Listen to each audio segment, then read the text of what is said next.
Bangunan bersejarah pertama, Lawang Sewu. Banyak orang atau bahkan mungkin kita sendiri mengenal gedung satu ini dikenal dengan nama Lawang Sewu. Tapi, tahukah kamu jika itu bukanlah nama asli dari Lawang Sewu? Di awal pembangunannya, yaitu pada masa pendudukan Belanda di Semarang, bangunan yang memiliki banyak pintu ini bernama Nederlands Indisch Spoorweg Maatschappij, yaitu sebuah perusahaan kereta api swasta asal Nederland. Kantor NIS pertama berada di stasiun Semarang, tapi karena tempat itu tidak mencukupi, pemerintah Belanda akhirnya memutuskan membangun gedung baru. Selain menjadi kantor, gedung ini juga dijadikan sebagai penjara pada kala itu. Selain lantai 1 dan lantai 2 yang berfungsi sebagai perkantoran, gedung ini juga memiliki ruang bawah tanah dan lantai 3. Lantai 3 berupa loteng dan ruang bawah tanah yang berfungsi sebagai penjara bagi para tahanan di masa penjajahan. Ketika Indonesia jatuh ke tangan Jepang, ruang bawah tanah dan loteng ini menjadi penjara paling kejam bagi orang Nederland dan rakyat pribumi. Di masa awal kemerdekaan Indonesia, tidak lantas membuat gedung ini jatuh ke tangan Indonesia.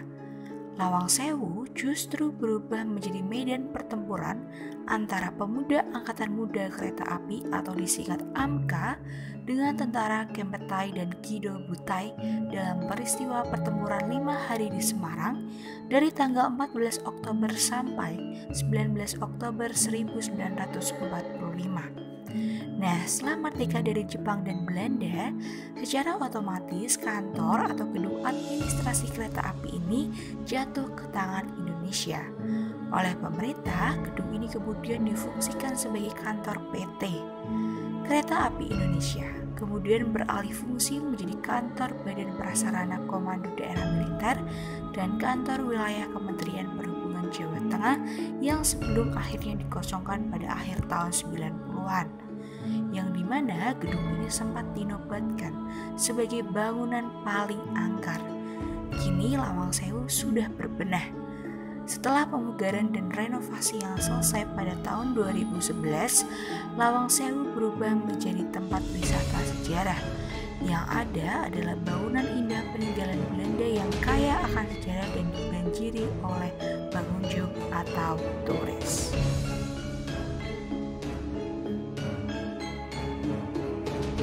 Tugu Muda Kota Semarang. Berbicara mengenai Tugu Muda yang sudah dikenal sejak tahun 1953, dibangun pada tahun 1951 dan diresmikan pada tahun 1953 oleh Presiden Indonesia yang pertama, yaitu Insinyur Soekarno.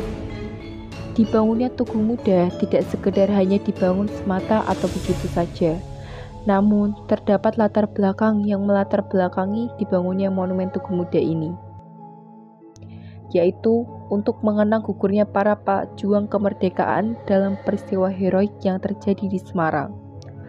Monumen Tugu Muda ini menggambarkan semangat juang dan patriotisme warga Semarang saat itu yang berusaha mempertahankan kemerdekaan. Para pejuang yang ada berasal dari berbagai kalangan, baik itu pemuda, orang tua, bahkan ibu-ibu sekalipun. Mereka sangat gigih dan rela berkorban demi kedaulatan bangsa. Berbicara mengenai masa sebelum utuh jadinya Tugu Muda saat ini yang sering kita lihat, awalnya Tugu ini didirikan di tengah alun-alun Semarang. Gubernur Jawa Tengah saat itu, yaitu Wongsonegoro, meletakkan batu pertama pembangunan pada tanggal 28 Oktober 1945. Namun, meletusnya perang pada bulan November 1945 menyebabkan proyek pembangunan Tugu Muda tertunda. Bahkan, tugu ini dibongkar oleh tentara Belanda yang tergabung dalam NICA. 2 tahun berselang, tepatnya pada tahun 1951, Wali Kota Semarang saat itu Subomo Sosrowedoyo membentuk sebuah panitia untuk melanjutkan proyek pembangunan Tugu Muda. Dalam proyek kali ini, diputuskan lokasi pembangunan Tugu Muda tidak lagi berada di alun-alun, tetapi di lokasinya saat ini, yaitu di depan bangunan Lawang Sewu. Pemilihan lokasi ini karena persimpangan Jalan Pandanaran, Jalan MGR Sugio Pranoto, Jalan Imam Bonjol, Jalan Pemuda, dan Jalan Dr. Sutomo itu merupakan tempat terjadinya pertempuran 5 hari di Semarang. 2 tahun berselang, pembangunan Monumen Tugu Muda dapat terselesaikan juga. Tugu Muda kemudian diresmikan pada tanggal 20 Mei tahun 1953 oleh Presiden Soekarno, bertepatan dengan Hari Kebangkitan Nasional.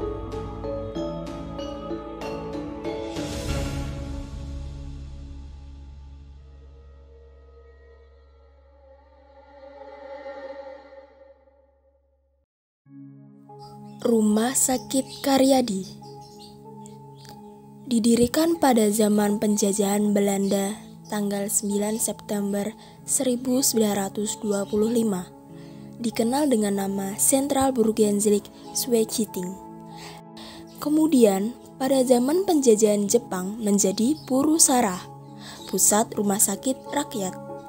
Pada tahun 1919, yaitu pada masa pendudukan Belanda, tercetuslah gagasan dan rencana dari Dr. N.F. Lim untuk mengganti dan menggabungkan rumah sakit kota Stadsverband yang ada di Tawang dengan rumah sakit kota pembantu Hulpstadsverband di alun-alun Semarang.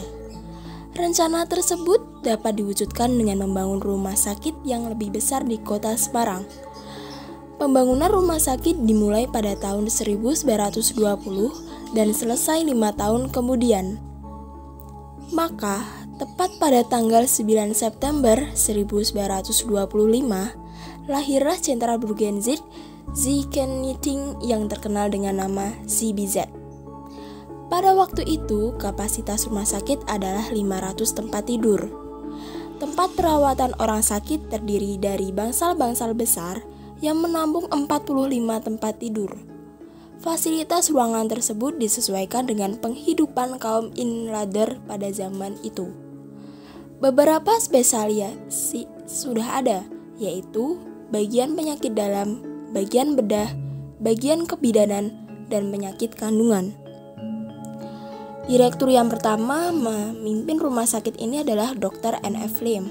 Nama Dr. Limini dan nama istrinya Limbergsa. Pada mulanya, rumah sakit ini mengutamakan pada fungsi pelayanan medis, berupa pengobatan kuratif dan fungsi pendidikan para medis. Dalam periode ini, berdiri bagian-bagian yang baru, yaitu bagian mata, THT, dan kulit kelamin. Hal ini dapat dilakukan berhubung dengan berdirinya rumah sakit tentara di Semarang yang sudah mempunyai dokter ahli untuk bagian-bagian tersebut. Pendidikan paramedik yang di zaman itu terkenal dengan nama Mantri Verpleger atau STAR dan Frakvrouw. Makin hari makin banyak memikat hati anak-anak Bumi Putra. Walaupun mereka mengetahui betapa keras dan ketatnya disiplin yang diajarkan oleh suster-suster Belanda. Menjadi murid pada zaman itu harus mempunyai mental yang sangat kuat dan harus disertai fisik yang betul-betul sehat. Karena di dalam 24 jam harus bekerja dari jam 5 sore hingga jam 5 pagi pada hari berikutnya. Tidak sedikit yang dipecat karena kesalahan yang kecil saja. Tetapi hal ini membawa hal-hal yang positif di kemudian hari. Karena mantri-mantri CBZ Semarang kualitasnya dapat dibanggakan. Di bidang olahraga sepak bola, kesebelasan CBZ tidak pernah mendapatkan tempat yang terhormat di tengah klub-klub yang ada di kota Semarang.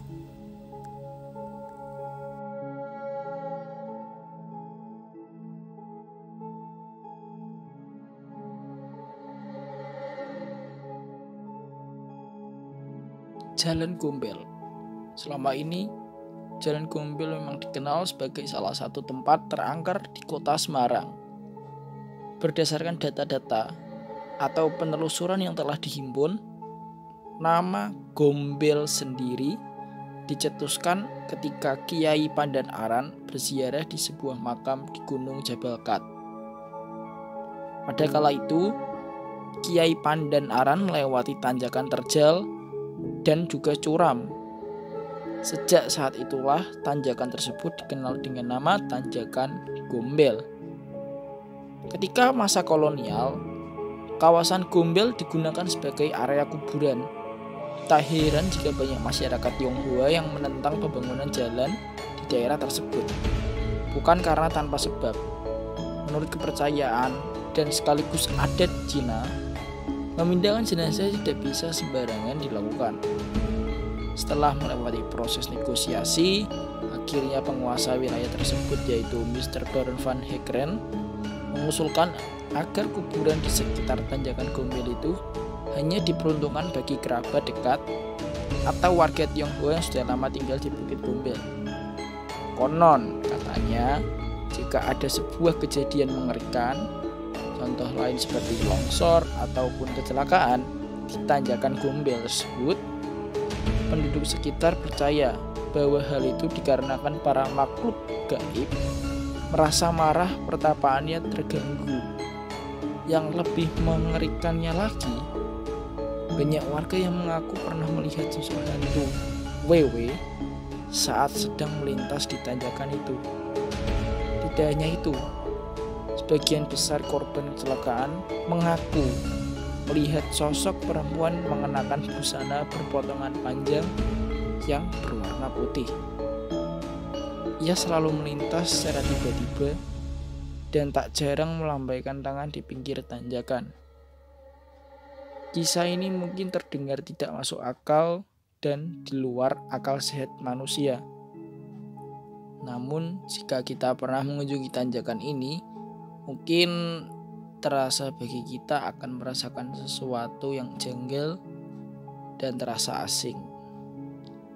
Kalau kita berkendara dari arah Semarang ke Banyumanik atau sebaliknya, kita akan melihat jalan penyelamatan kecelakaan berbentuk tanjakan kecil naik sekitar 75 derajat yang berisikan pasir. Nah, di titik inilah konon letak lokasi Wewe Gombel berada. Beberapa orang bahkan menyebut bahwa lokasi ini merupakan lokasi tanda petik kerajaan hantu. Kalau berlangsung kecelakaan jalan raya di Tanjakan Gombel ini, masyarakat setempat akan memotong sapi dan lantas kepalanya ditanam di sana. Keyakinan seperti ini, kebiasaan ini memang sudah mulai berkurang. Namun masih tetap ada saja sebagian yang meyakininya. Sungguh menyeramkan untuk mengusik sejarah dari Tanjakan Jalan Gombel ini. Dari setiap kejadian dan pengakuan yang ada, meski juga tidak dipercayai oleh sebagian orang, tetapi tetaplah jangan bertingkah sembrono, terutama pada tempat yang konon merupakan tempat mistis. Jangan sekali-sekali deh.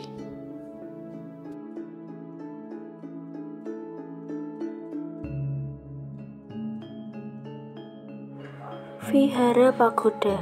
Vihara Buddha Gaya Wato Agung atau disingkat dengan Vihara Buddha Gaya merupakan salah satu tempat ibadah umat Buddha yang terletak di daerah Pudak Payung, Kecamatan Banyumanik, Kota Semarang, Jawa Tengah. Lokasi tepatnya berada di depan markas Kodam 4 Diponegoro. Komplek vihara ini terdiri dari dua bangunan induk utama, yaitu Pagoda Avalokitesvara yang memiliki nilai artistik tinggi dengan ketinggian mencapai 45 meter dan ditetapkan sebagai pagoda tertinggi di Indonesia. Di dalamnya terdapat patung Dewi Kuan Im dengan tinggi 5 meter. Kemudian ada Dhammasala yang terdiri dari dua lantai, yang mana lantai dasar digunakan sebagai ruang aula serbaguna untuk kegiatan pertemuan dan lantai atas digunakan sebagai ritual upacara keagamaan. Sejarah keberadaan vihara ini bermula dari masa 500 tahun setelah keruntuhan kerajaan Majapahit.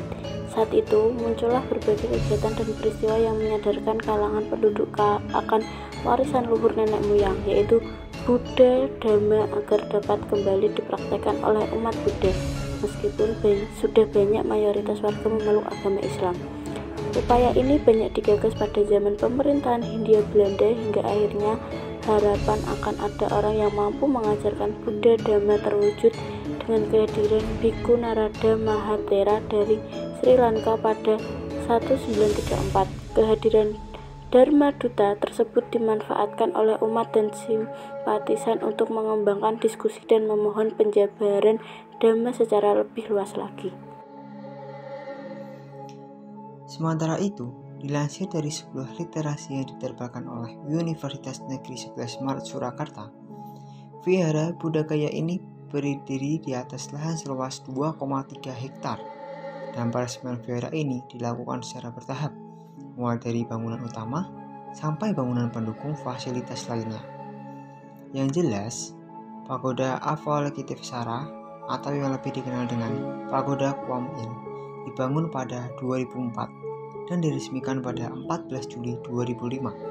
Tetapi, ada bangunan utama lain yang lebih dahulu dibangun, yaitu Dhammasala yang dibangun sekitar tahun 2002. Pada mulanya, vihara ini hanya diperuntukkan sebagai tempat ibadah.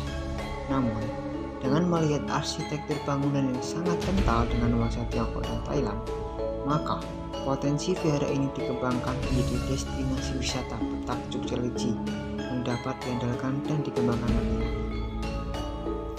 Vihara ini dibuka dari jam 7 hingga jam 9 malam. Untuk tiket masuk, pengunjung bisa memberikan uang seikhlasnya sebagai bentuk mendukung pelestarian wisata religi yang indah ini. Desain bangunan yang kuat dan nuansa Tiongkok dan Thailand mengundang para milenial untuk bersuah foto dengan latar pagoda tertinggi di Indonesia, yang membuat seakan bersuah foto di negeri Tiongkok atau Thailand secara nyata.